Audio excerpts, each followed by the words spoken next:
मुअज़्ज़िज़ दोस्तों, मैं हूं जवाद और आप तमाम देखने और सुनने वालों को अस्सलाम वालेकुम। अपनी वीडियो का आगाज़ करता हूं, लेकिन इस दुआ के साथ कि आप जहाँ भी हों खैरियत से हों, बिल्कुल ठीक हो।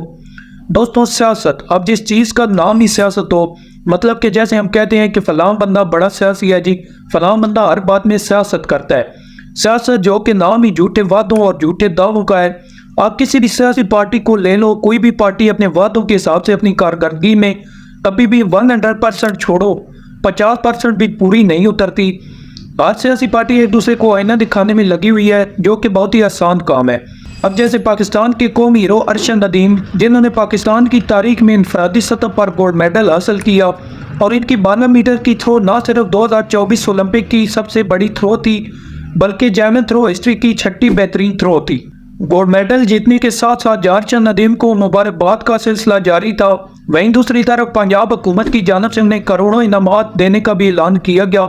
इसके अलावा कई निजी कंपनियों और न्यूज़ चैनल की जानिब से भी उन्हें लाखों करोड़ों के इनामात देने का वादा किया गया।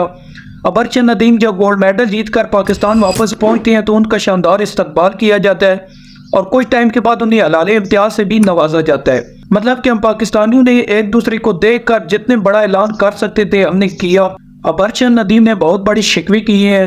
उन्होंने कहा कि लोग कहते हैं जी कि वो अरशद नदीम जिसके पास जैवलिन खरीदने के पैसे नहीं थे, वो शख्स ओलंपिक में 92 मीटर की थ्रो करता है और पाकिस्तान की 75 साल हिस्ट्री को तब्दील करता है। अरशद नदीम का बाप एक नहायत ही गरीब इंसान था, इनके पास खाने के लिए पैसे नहीं होते। उन्होंने कहा कि जितनी भी ऐसी बातें सोशल मीडिया पर की गई इनका हकीकत से कोई ताल्लुक नहीं है, और जो लोग मेरी इज्जत बढ़ाने के लिए ऐसी बातें करते रहे तो इस काम से मेरी इज्जत बढ़ी नहीं बल्कि मेरी तौहीन की गई है। मतलब कि हम पाकिस्तानी सिर्फ चंद एक व्यूज की खातिर जो मुंह में आया बोलते गए। उन्होंने कहा कि जब मैं गोल्ड मेडल जीत कर आया तो वक्ती खुशी और जोश में लोगों ने मुझे इनामात देने के वादे किए। उन्होंने कहा कि इस तारीखी फतह पर हुकूमत की जानिब से भी इनामात का ऐलान किया गया।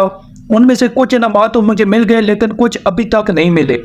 उन्होंने कहा कि जब मैं मुल्क का नाम रोशन करके वापस आया तो हर मुंह पर हर चैनल पर एक ही बात थी कि अरशद नदीम हमारे कौमी हीरो है। लेकिन जब ये खबर पुरानी हुई तो लोगों ने मेरे घर, मेरी इज्जत, मेरी गरीबी को ट्रेंड बना लिया और मेरे बारे में नेगेटिव बातें करना शुरू कर दी। लेकिन फिर भी इस मुल्क को जब भी मेरी ज़रूरत पड़ेगी तो मैं हाजिर रहूँगा। दोस्तों, ये पाकिस्तान की पुरानी तारीख है कि हमारे हीरोज़ जिनकी वजह से पाकिस्तान दुनिया में जाना जाता है, अब जैसे डॉक्टर अब्दुल कदीर खान, उनके इतने बड़े एहसान का सिला हमने उनको कैद की सूरत में दिया, और बिल्कुल ऐसे ही हम लोगों ने अरशद नदीम के लिए किया।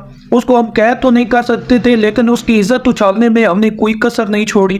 और अगर दिल से सोचा जाए तो वाकई हम पाकिस्तानी इस काबिल नहीं है कि किसी मुल्क में हमारी इज्जत हो, किसी मुल्क में हमारा नाम और मकाम हो।